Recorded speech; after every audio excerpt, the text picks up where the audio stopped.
A Semana Política. A Semana Política. João Paulo Rebelo, Paula Santos, Paulo Edson Cunha. Debatem os principais temas da semana na perspectiva da região. À segunda-feira, a partir das 5 da tarde, com repetição, terça às 3. A Semana Política. A Semana Política. Com Paulo Edson Cunha, do PSD, João Paulo Rebelo, do PS e Paula Santos, do PCP. Um programa de análise dos principais acontecimentos da semana, numa perspectiva da região.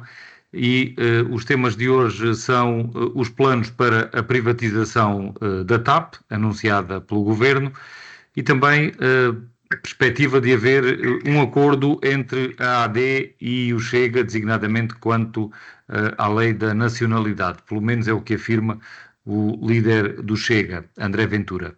Sobre o primeiro destes temas, a privatização da TAP, o Primeiro-Ministro já falou sobre o assunto, depois de, no final do Conselho de Ministros de quinta-feira, o Ministro das Infraestruturas, Miguel Pinteluz, ter anunciado os traços gerais do projeto de privatização.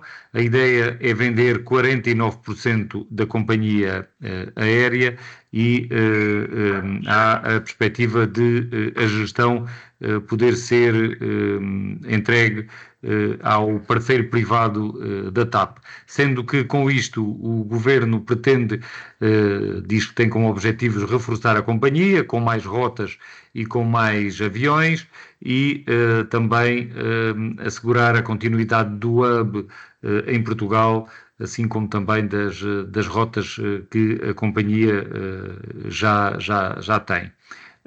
Há também a intenção de recuperar algum do capital dos 3.200 milhões de euros que o Estado português injetou na companhia quando esta esteve à beira da falência.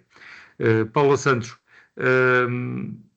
concorda que a TAP precisa de ser privatizada e sobre este modelo de privatização parece-lhe o adequado ou não?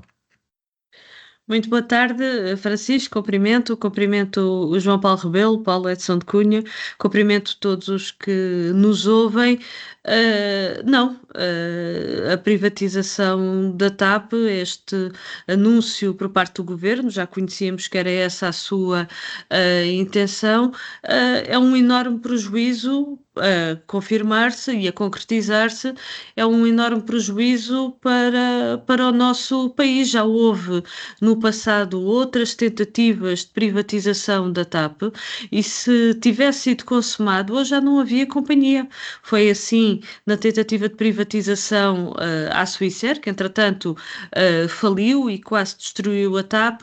Foi assim quando David Neeleman, no período da pandemia, fugiu, deixando a empresa numa situação de facto bastante difícil e, portanto, a privatização da TAP não é solução para o nosso país. O que isso significa é a entrega de património, a entrega de recursos naturais para as grandes multinacionais, abdicando da continuidade territorial e da nossa soberania, porque a TAP hoje tem um papel importantíssimo no desenvolvimento da nossa economia, mas eu queria sobretudo salientar o papel da TAP na coesão do nosso território, na ligação entre o continente e as regiões autónomas, na ligação entre regiões autónomas, na ligação com as nossas comunidades, em que a TAP tem ligações um pouco por todo o mundo, a diversos continentes,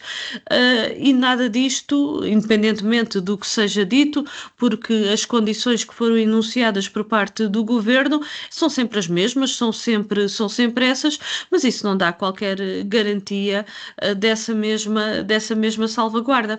Um dos argumentos que tem vindo para cima da mesa é fazer referência, eu creio que foi utilizada esta expressão, de que a TAP é um poço sem fundo. Mas é preciso aqui também ter presente dos negócios ruinosos que puseram a TAP numa situação de grande dificuldade. Vou-lhe dar um exemplo concreto da manutenção do Brasil e que nós chamámos desde o primeiro momento que seria prejudicial para a empresa e infelizmente veio-se a confirmar. E, portanto, aquilo que está em cima da mesa, e o Governo assumiu esta primeira fase dos 49,9%, é uma primeira fase, ou seja, a intenção é de facto privatizar a totalidade da empresa. E, portanto, essa não é a solução. É significativo que isto esteja a ser colocado num momento em que a empresa está estabilizada. Neste momento, a empresa dá lucros e tem uma perspectiva de crescimento.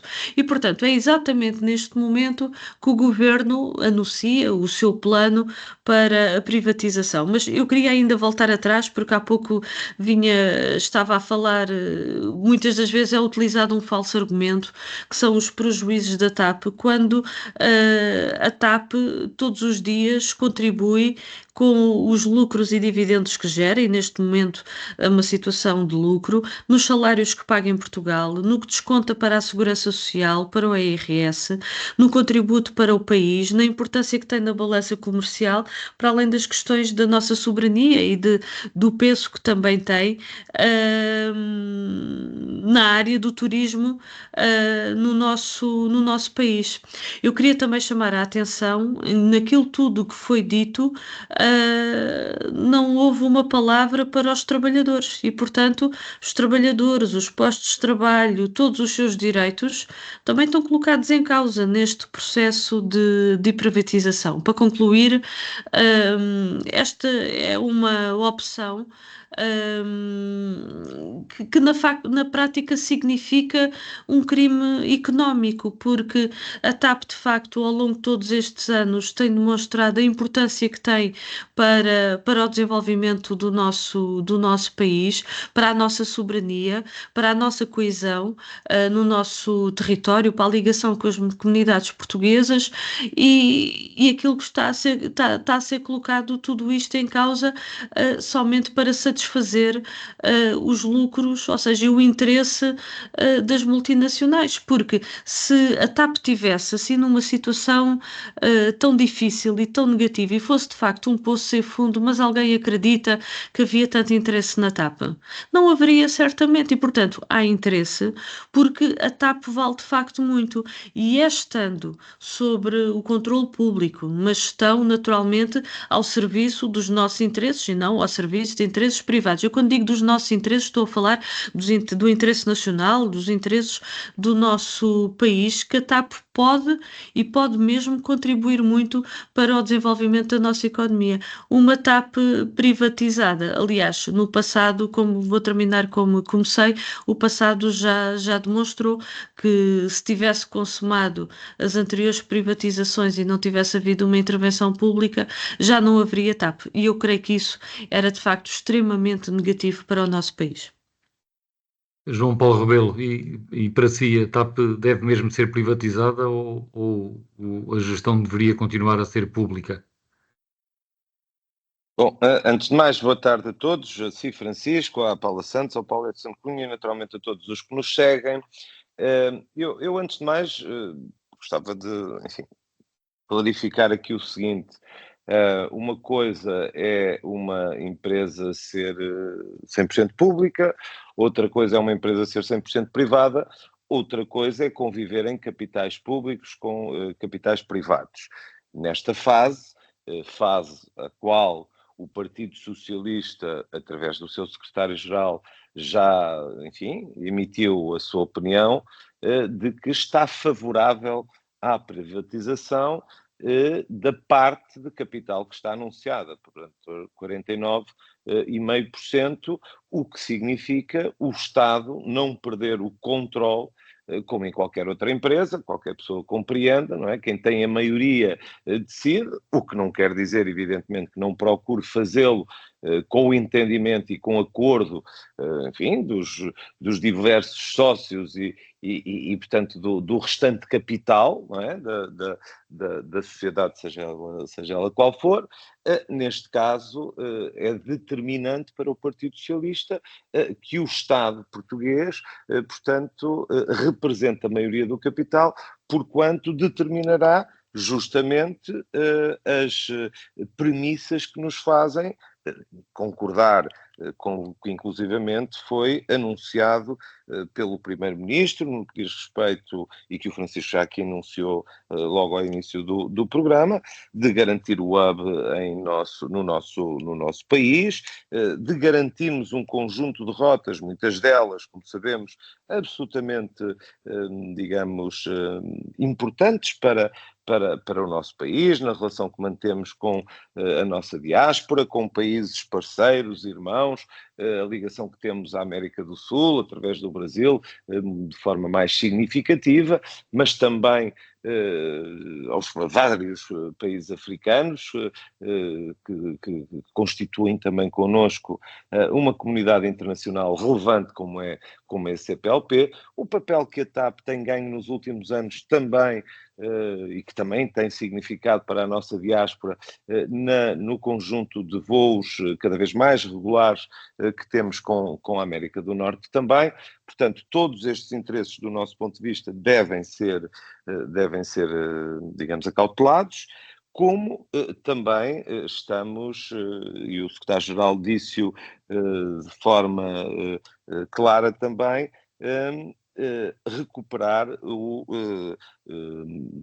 capital que foi, como nós sabemos, investido pelo país numa altura particularmente difícil, não só para a TAP, mas para todas as companhias aéreas do mundo, não é? Que foi o período da pandemia, em que, objetivamente, uma enorme não, quer dizer, a totalidade das companhias tiveram dificuldades, infelizmente muitas, porque justamente não tiveram o apoio, digamos, dos respectivos Estados, acabaram mesmo por falir. Era o que teria acontecido com a TAP, não tivesse sido, digamos, a injeção financeira que o Estado assumiu, tomando, de facto, o controle da empresa, não só digamos, com a maioria do capital, mas neste caso com a totalidade do capital. Recordo, para quem eventualmente estiver menos lembrado, que, inclusivamente, o governo na altura não impediu, digamos, os privados de acompanharem portanto, o aumento de capital que o próprio Estado ia fazer, não é? Portanto, o Estado, ao intervir na companhia, portanto, investindo o que investiu, podia ter sido acompanhado por privados que manteriam ou não, digamos, a proporcionalidade das cotas, podiam reduzir, ficando com menos, digamos, com menos cota da sociedade, mas o que aconteceu foi que claramente os privados não quiseram, digamos, não quiseram acompanhar esse investimento do Estado português. Dito isto, o que é que fica claro também da posição do Partido Socialista? Tudo o que seja pôr em causa digamos, a decisão estratégica para nós e pôr em causa, digamos, a maioria do capital, não terá o acordo do Partido Socialista. E por isso também não podemos concordar, uma vez que estamos interessados em recuperar, de facto, a maioria do capital, e aqui investido, refiro-me aos 3,2 mil milhões de euros, aqui não podemos, evidentemente, concordar quando o Primeiro-Ministro, e a Paula Santos também acabou por referi-lo, se refere à companhia como um poço sem fundo. Desde logo já não é este poço sem fundo, porque, objetivamente, nos últimos anos a TAP deu sucessivamente lucros e, portanto, pela primeira vez na história da companhia, inclusivamente em 2022, peço desculpa, em 2023, a companhia teve um resultado positivo, portanto, teve lucros. O ano passado a mesma coisa aconteceu e, portanto, não faz para nós muito sentido, nomeadamente quando estamos no mercado, de alguma forma, a oferecer digamos, participação na sociedade, estar a desvalorizar o próprio ativo, portanto, referindo-se à TAP como um negócio, de alguma forma, ruinoso e, portanto, não é por aí, com certeza, que entusiasmamos e cativamos eventuais investidores. Eventuais investidores que sabemos que existem. Vamos lá ver, é importante também dizer que cada vez mais é complexo, altamente complexo o negócio da aviação e por isso cada vez mais também são feitas parcerias, são feitas fusões de companhias e nós temos inclusivamente no espaço europeu, digamos, consórcios, vamos chamar-lhe assim, de companhias que se têm vindo a fundir umas com outras e a adquirirem capitais de companhias aéreas. Todas, ou pelo menos destas três que eu vou referir, portanto, vamos chamar Grupo Lufthansa, mas também a Air France com as parcerias que entretanto já tem e com capitais que tem noutras companhias aéreas e a própria British Airways já manifestaram de alguma forma interesse em, enfim, trazerem também capitais e, portanto, terem presença também nesta nossa companhia de bandeira que é a TAP. Evidentemente que este processo, para ser bem conduzido, tem que acautelar os interesses do Estado e os interesses do Estado são, evidentemente, procurar recuperar o máximo possível do dinheiro, entretanto investido. Eu também não posso deixar de reforçar o que disse a Paula Santos, em que estamos, eventualmente, o que posso ter em desacordo é que a Paula Santos defende, como sabemos, e o PCP defende, uma companhia 100% de capitais públicos. A mim, enfim, e ao Partido Socialista, não nos choca que o capital maioritariamente esteja, de facto, na esfera pública, mas que haja privados, inclusivamente, como digo, companhias já estrangeiras, que possam trazer e ajudar ao desenvolvimento do negócio da TAP e ao reforço do serviço que presta, onde, evidentemente, o serviço público tem também muita relevância e não pode ser descurado.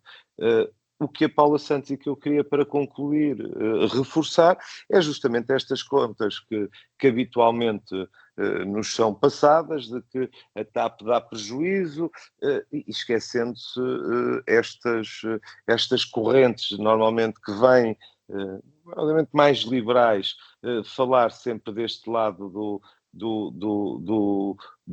digamos, da contabilidade para quem é contabilista ou quem sabe tem noções de contabilidade, portanto há o deve o haver, há o chamado T, antigamente na contabilidade, há uma coluna que de facto onde nós pomos as nossas perdas, mas há também o lado dos ganhos, e os ganhos são justamente no que a TAP ajuda a desenvolver negócio no nosso país, enfim, que indiretamente afeta, diria, milhares de empresas, contribuindo, inclusivamente, para a nossa balança comercial de forma muito decisiva. É dos maiores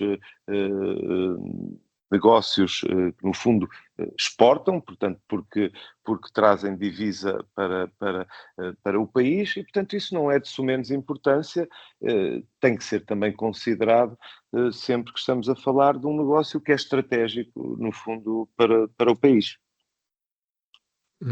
Paula de Santo Cunha, boa tarde também. Ouvimos aqui a Paula Santos ser muito dura contra esta privatização, diz inclusive que é um crime económico e contra os interesses do país. Presumo que tenha uma opinião diametralmente oposta. E sobre o modelo da privatização, acha que este é o adequado? Paula de Santo Cunha, não estamos a ouvi-lo, tem o microfone desligado provavelmente. Paulo, não. Continuamos sem conseguir ouvir.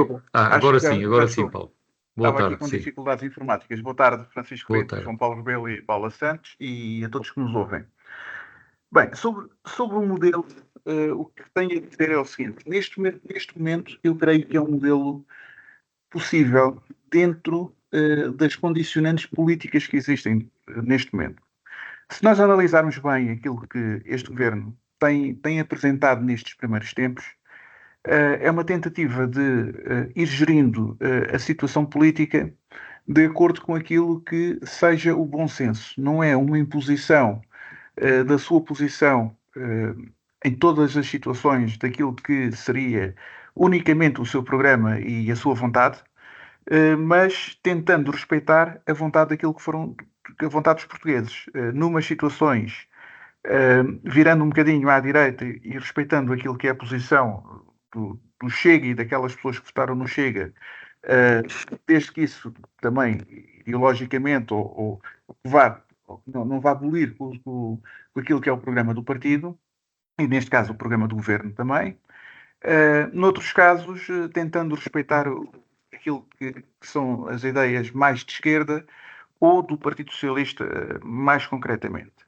Portanto, eu penso, por isto que acabei de explicar, é um modelo possível em termos de consenso nacional e em termos de ser, neste momento, o modelo mais equilibrado. Podia ser um modelo um bocadinho mais liberal e privatizar 100% do capital, mas se a Paula Santos não está contente com este modelo, imaginemos que estivéssemos a falar do outro modelo. Para as coisas como estavam não poderiam ficar. Eu ouvi aqui um conjunto de situações que não são verdade. Aqui a questão é que as mesmas não são verdade. Nós temos de ver.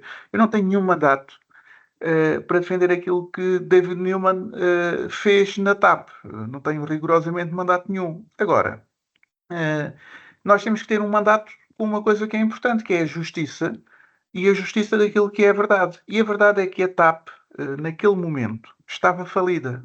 Estava falida se não tivesse havido a intervenção daquele empresário. E aquele empresário encontrou uma fórmula, como outros encontram noutros casos, também para eles ganharem dinheiro. É o trabalho dos empresários. Pode custar à Paula Santos assumir isso, mas nós vemos nas câmaras comunistas acontecer o mesmo e não a vejo tão indignada. E aqui a grande verdade é que o David Newman conseguiu um acordo com a Airbus, propôs uma troca, a Airbus propôs uma troca de 12 aeronaves A350 pelos 53 aviões da família Neo, a operação que lhe deu a capitalização que naquele momento a TAP precisava, que eram os 226,75 milhões de dólares, verba que foi usada para capitalizar precisamente a transportadora aérea, isto em 2015, na altura em que era verdadeiramente necessário, e essa operação foi validada pela par pública, foi validada mais tarde pelo Tribunal Constitucional, e, no fundo, salvou a TAP. Nós depois vimos dizer que estas coisas acontecem com frequência.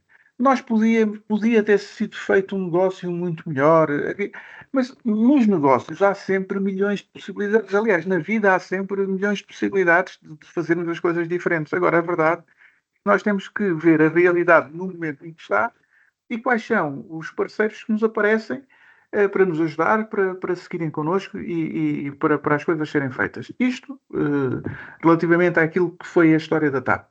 A preocupação que eu vi aqui com a questão dos trabalhadores, as questões estratégicas, todas elas, naturalmente, que estão salvaguardadas. Aliás, a própria lei portuguesa assim o define. Vamos começar por aí. A própria lei portuguesa assim o define. Mas, mais do que isso, o governo naturalmente que vai salvaguardar aquilo e aliás já o disse publicamente e disse esta semana no Parlamento a mesma coisa, a questão da bandeira, das nossas frotas, da defesa do nosso nome, da Portugalidade. Portanto, todas estas preocupações estarão salvaguardadas no documento e na privatização que vai ser feita.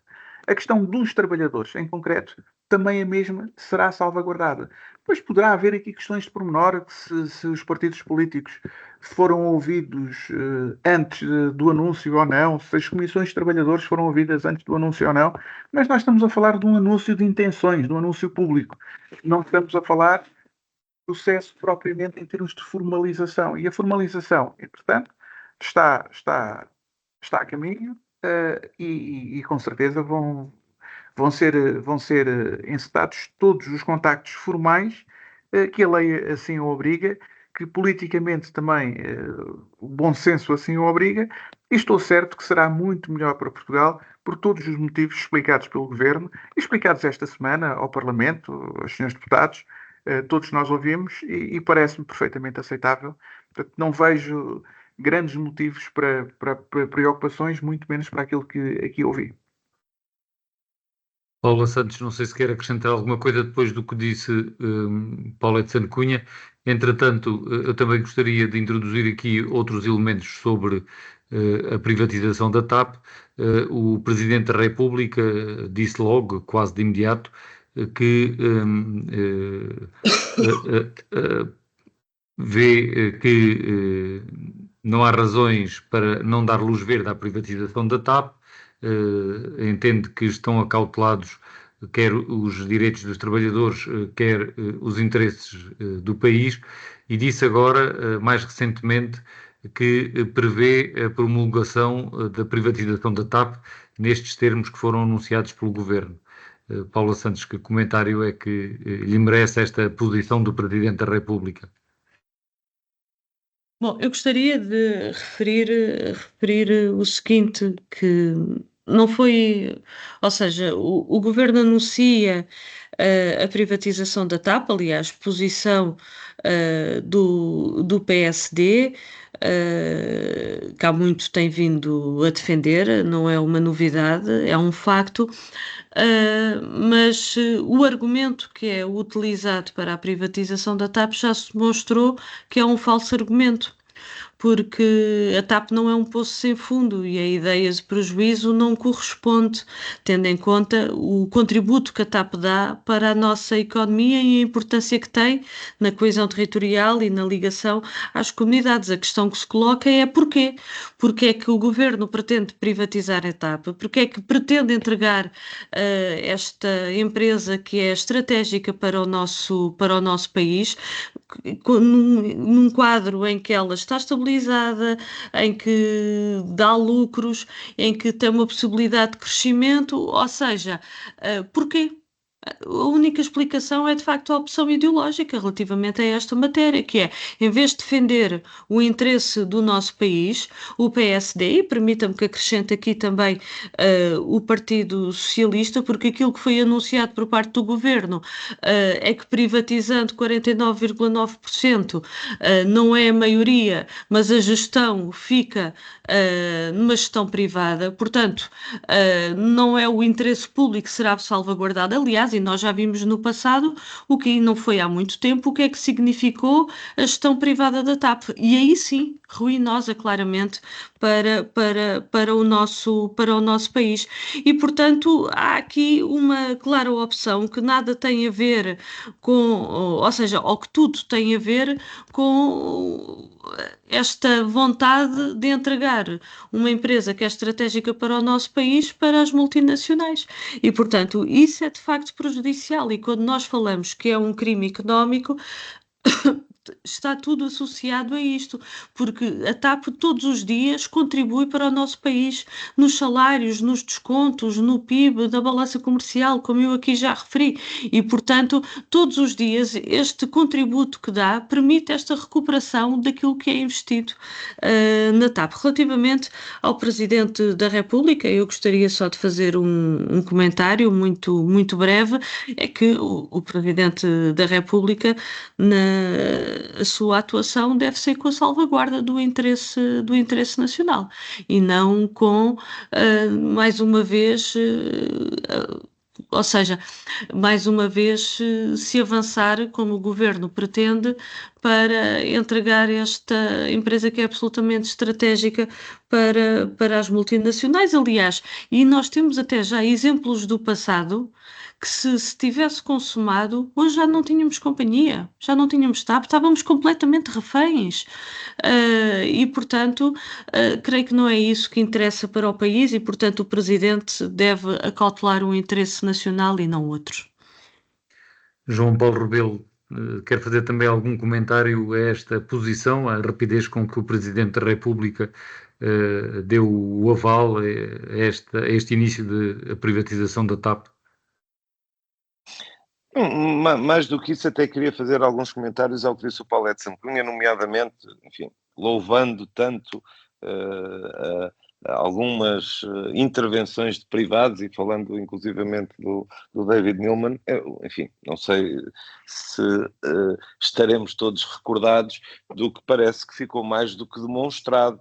Havia um interesse de descapitalizar a companhia, de fazer negócios, enfim, de absolutamente interesse privado, ou seja, comprando nomeadamente a companhia com acordos que já tinham sido estabelecidos, nomeadamente para a compra de aviões. Enfim, também acho que não vale a pena perder muito tempo sobre isso, com isto, porque acho que o próprio Paulo Edson Cunha estará de acordo que esta solução será uma solução equilibrada e reitero, aqui o Partido Socialista dá, tal como deu já agora, o Sr. Presidente da República dá ao Partido Socialista também o seu aval, nas premissas de que, efetivamente, o controle da companhia se mantenha na esfera pública, se mantenha no Estado, que não haja qualquer tipo, digamos, de artifício que possa,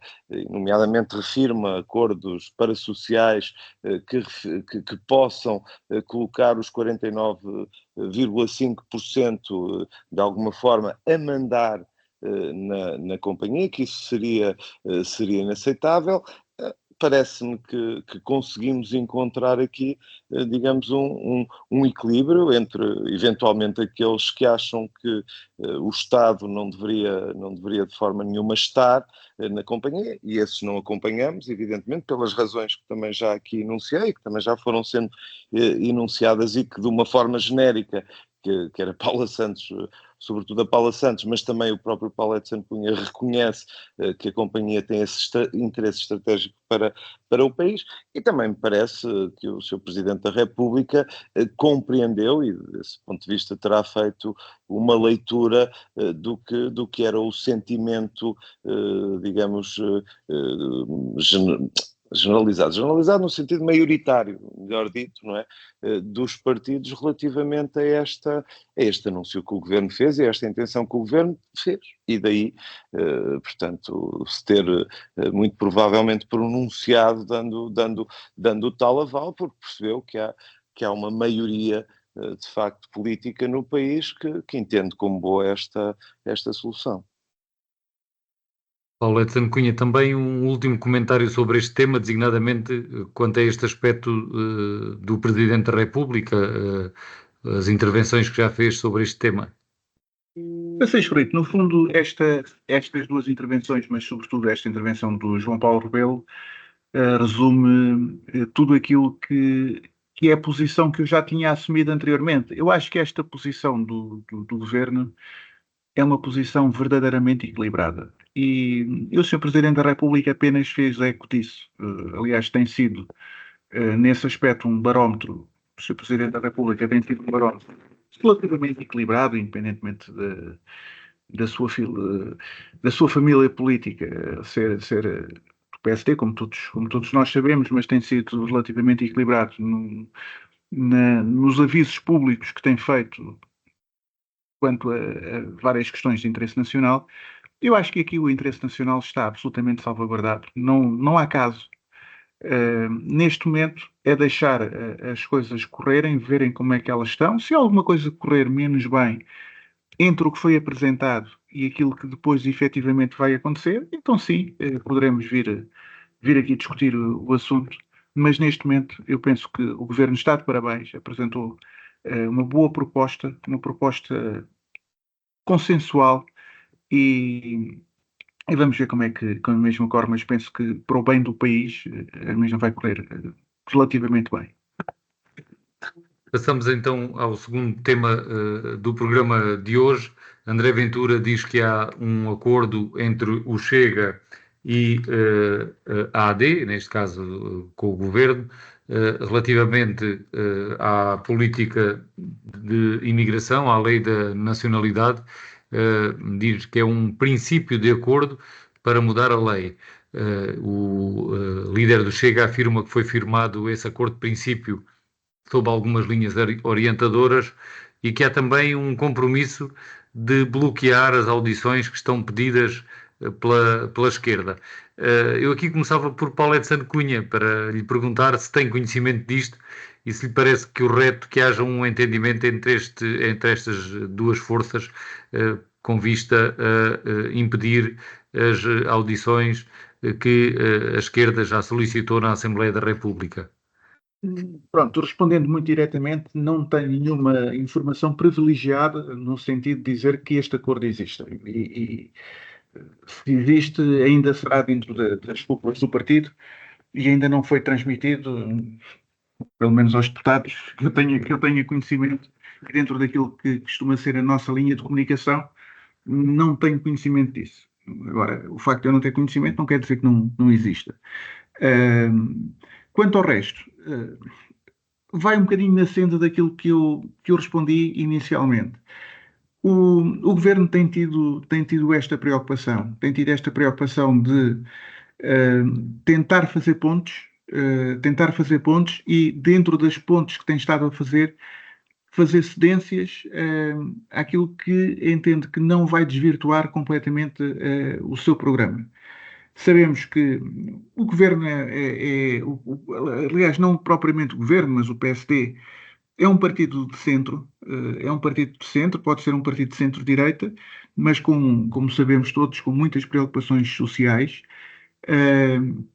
e tem, dentro dessas preocupações sociais, uma preocupação e um cuidado muito grande com aquilo que é o eleitorado típico do Partido Socialista, até porque sabemos que não temos esta maioria e temos que ter esse cuidado, mas não podemos descurar e o partido, na sua campanha, foi muito claro sobre as medidas que queria apresentar relativamente à questão da lei da nacionalidade e a questão de outros fatores relativamente àquilo que é a imigração e aquilo que tem estado a correr menos bem na imigração. Portanto, eu acho perfeitamente natural este entendimento que vai havendo, que foi anunciado no próprio Parlamento, essa intenção por parte do presidente do Chega, portanto, anunciou que estaria muito próximo de conseguir esse acordo. E agora anunciou publicamente, como disse, não tenho conhecimento que ele já esteja firmado verdadeiramente, não sei, mas todos nós conhecemos o que é que são as declarações do presidente do Chega, e mesmo que já estivesse, só se tivesse assinado no papel, e mesmo assim, acho que todos os quatro que aqui estamos, ficaríamos com dúvidas se o mesmo seria cumprido, porque já vimos outras situações em que os acordos foram feitos e, portanto, só depois das votações é que nós poderemos ter a certeza absoluta. Agora, parece-me que estamos a caminhar num sentido muito positivo e num sentido daquilo que eu tenho dito aqui repetidamente nas últimas semanas. Moralizar, criar justiça para os próprios imigrantes, neste caso estamos a falar da nacionalidade. Mas, Paulette Santo Cunha, pedindo-lhe que seja rápido agora, para depois também termos tempo para ouvir. Estou mesmo a terminar. Na questão Sim, da mas eu nacionalidade... ia perguntar uma outra coisa. Diga. Que é o líder do Chega, André Ventura, fala também noutros objetivos, como, por exemplo, criar centros de deportação, haver uma polícia de fiscalização dos subsídios, além também de haver uma valorização da carreira dos inspectores que vão estar nas novas na nova unidade de imigração que vai ser criada. Estas duas primeiras medidas, pelo menos estas duas primeiras que referi, a criação de centros de deportação e de uma polícia de fiscalização de subsídios, isto parecem-lhe ideias aceitáveis, pelo menos para a fase do debate ou da negociação com a AD? A questão dos centros de deportação, dito assim, não. Dito dessa forma, não. Agora, a grande questão é que os centros de deportação em si, nós temos de tentar compreender uma coisa. O que é que nós vamos fazer a um imigrante que esteja cá irregular e que seja apanhado pelas autoridades? E a segunda medida, até creio que tinha a ver com uma medida que foi aprovada agora, que é uma unidade especializada e é haver uma maior fiscalização relativamente aos imigrantes que estejam cá de uma forma irregular. E a pergunta que se faz é, o que é que se faz? Se nós fizermos um centro de deportação, se cumprir as regras, se tiver toda a dignidade, agora, nós estamos aqui a pôr um conjunto de se's porque não estamos a saber, nós estamos aqui com um anúncio público que não foram explicados como é que as coisas seriam feitas. Se nós estivermos a falar de centros de deportação daquilo que nós vemos muitas vezes com algumas políticas que nós estamos a ver noutros países, eu estou a falar em termos pessoais, não quero representar aqui o partido, nem me quero meter aqui em problemas avançando com posições que possam ser muito polémicas. Agora, a grande verdade é assim, se nós estivermos a falar com aquilo que nós vemos noutros países e de uma forma absolutamente abusiva, eu sou contra. Absolutamente contra. Se nós estivermos a falar apenas na nomenclatura, porque um imigrante que esteja irregular tem que ser detido. Se, em vez de ser detido numa prisão normal, estiver detido num determinado centro, aliás, hoje em dia onde é que são detidos? A pergunta é esta. E muitas vezes eu posso-vos dizer, até porque sei isto enquanto advogado, ficavam em situações completamente indignas nos aeroportos. Portanto, lá nas salas. Portanto, não é por aí que me choca. Não é a nomenclatura que me choca. Eu percebo que isto vai chocar muito, sobretudo, calculo que os meus colegas, quando fizerem a sua intervenção, porque estamos aqui a extrapolar para outras realidades que nós conhecemos. Mas, Paulo, tenho de pedir para passarmos então precisamente passemos, mas se formos para essas realidades, sou contra. Mas eu não acredito que assim seja. Ficou claro. João Paulo Rebelo, o Paulo Santo Cunha diz que é normal um acordo entre o Chega e o PSD nestas matérias, designadamente na lei da nacionalidade. Também é assim que encara essa possibilidade? Eu, sinceramente, não sei se é normal. Quer dizer, talvez seja normal para o Paulo Santo Cunha, porque estará, enfim, alinhado com a direção do seu partido e com o líder do governo que tem, enfim, proporcionado que isso aconteça. Agora, que é lamentável do meu ponto de vista porque se há coisa que resulta como bastante evidente da intervenção do Chega nestas matérias, é que, enfim, a desinformação, a demagogia, o populismo graça e reina quando estamos a discutir, e quero aqui fazer essa distinção, porque nós já no passado, inclusive na semana passada e noutros programas, já discutimos estes temas, e eu quero distinguir bem o que tem, portanto, o que é a lei da nacionalidade e o que são todas as alterações que venham a ser feitas na lei da nacionalidade e as questões, enfim, das imigrações e alguns dos desafios que trouxeram objetivamente ao país, e isso já me ouviram aqui a reconhecê-lo, e não é uma perspectiva menos, digamos, solidária, menos de esquerda, se nós quisermos estar a reconhecê-lo, porque eu acho que verdadeiramente de esquerda é procurarmos que haja integração, procurarmos que as pessoas tenham todas as condições de dignidade, inclusivamente, para poder estar no nosso país, e, portanto, o acolhimento deve ser feito por forma a que não estejamos a criar cidadãos de segunda e que inclusivamente depois estejam expostos, no fundo, e permeáveis a um conjunto de abusos que, como sabemos, têm acontecido em muitos casos, de pessoas que se aproveitam e não só, digamos,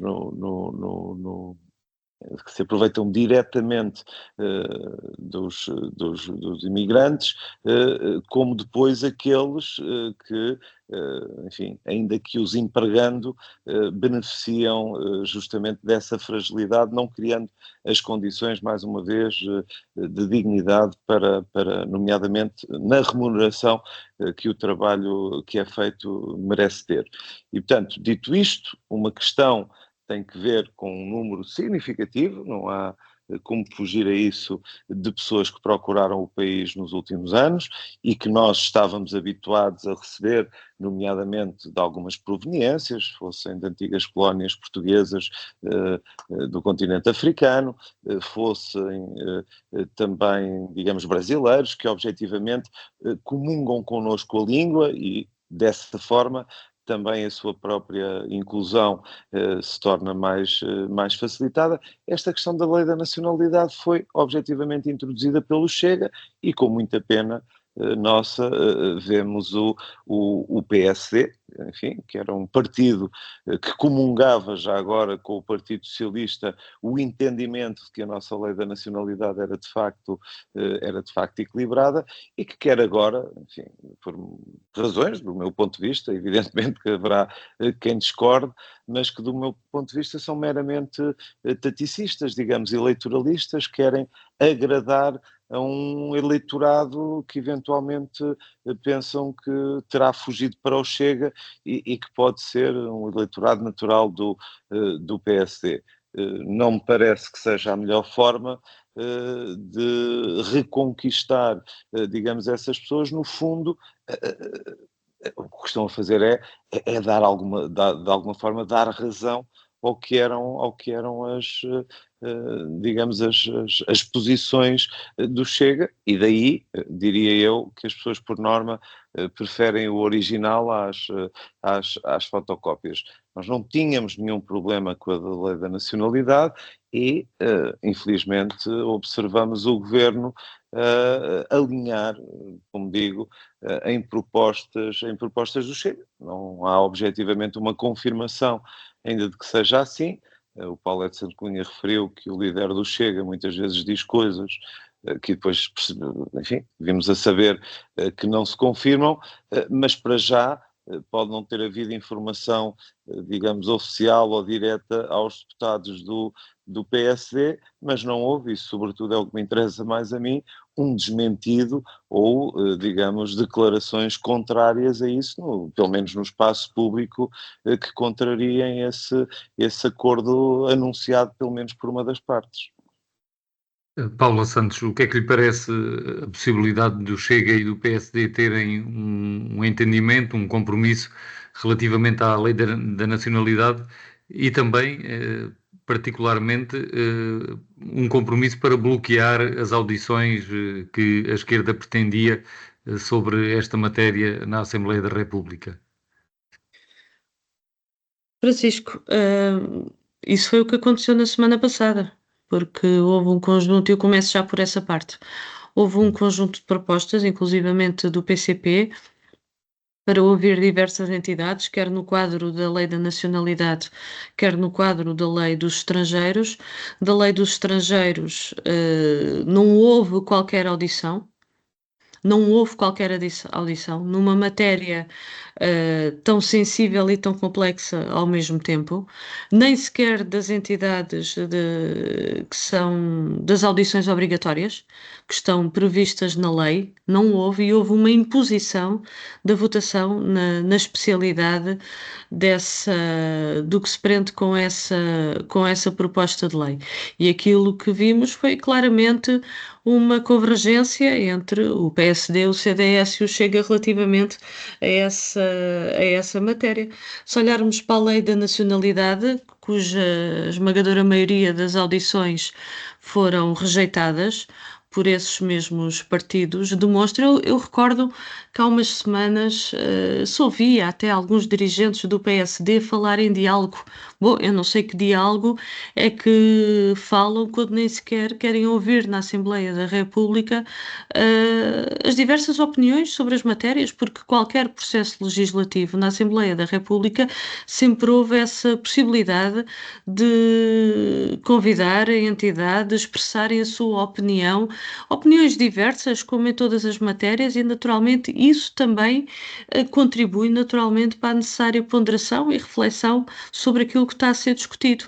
E ao se impedir que isto seja feito, eu creio que isto, ou seja, o que está a demonstrar desde logo é nem sequer querer ouvir o que é que pensa um conjunto de entidades relativamente à nacionalidade. Muitas das nossas propostas também não foram rejeitadas para a audição presencial na respectiva comissão. Aquilo que nós vemos aqui é uma convergência entre o PSD e o CDS, mais do que uma cedência do entre o PSD e o Chega, mais do que uma cedência do PSD ao Chega. Aquilo que está a acontecer revela de facto a agenda retrógrada e o retrocesso naquilo que é o posicionamento do PSD relativamente a estas questões, que são questões, como eu referi, sérias, complexas, sensíveis, e que se está a querer, aliás, em relação à nacionalidade, foram inclusivamente suscitadas diversas dúvidas no plano da constitucionalidade daquilo que estava a ser proposto, inclusivamente pelos serviços na Assembleia da República, que levou a um despacho do próprio Presidente da Assembleia da República relativamente a esta matéria, e, portanto, há aqui, de facto, diversas questões que estão em cima da mesa e que aquilo que se pretende avançar. Eu agora vou partir daquilo que está proposto na proposta de lei que conhecemos, é de facto de um grande retrocesso e parte de facto de um equívoco, porque procura-se gerar a confusão, falando de nacionalidade, falando de critérios para a entrada de imigrantes no nosso país. São duas coisas distintas e é matéria distinta, e quando nós olhamos para a nacionalidade, aliás, eu creio que na semana passada tivemos a oportunidade de discutir estas matérias e eu fiz essa referência de que a esmagadora maioria da atribuição de nacionalidade foram para cidadãos que não residem no nosso país, muitos deles ao abrigo de uma legislação dos judeus sefarditas, ou seja, que não têm qualquer ligação com Portugal, com a comunidade, com a cultura, com a língua. Tudo aspectos que têm vindo a ser invocados até de uma forma bastante efusiva, mas a verdade é que não têm, ou então os vistos gold, não é? Que ao fim têm autorização de residência e ao fim de um determinado período, creio que de 5 anos, podem apresentar um requerimento também para a atribuição de nacionalidade. Mas aqui não há problema, porque aqui estamos a falar de gente muitíssimo endinheirada e já não há nenhum problema com a atribuição de nacionalidade. E, portanto, são de facto para questões... concluir, Paula Santos. Sim, ia mesmo concluir, Francisco. Aquilo que está a ser proposto é de facto de um enorme retrocesso e que suscita estas questões, como eu já referi, que nem sequer foram ponderadas nem salvaguardadas, e que, segundo várias opiniões que têm vindo para cima da mesa e que nós também suscitamos essas preocupações, que suscitam dúvidas, efetivamente, de constitucionalidade relativamente àquilo que está a ser proposto. E chegamos assim ao fim da Semana Política de hoje. O programa repete na terça-feira, amanhã, e fica disponível também depois em podcast.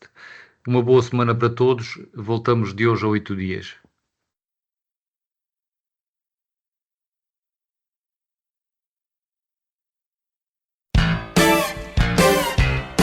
A Semana Política. A Semana Política.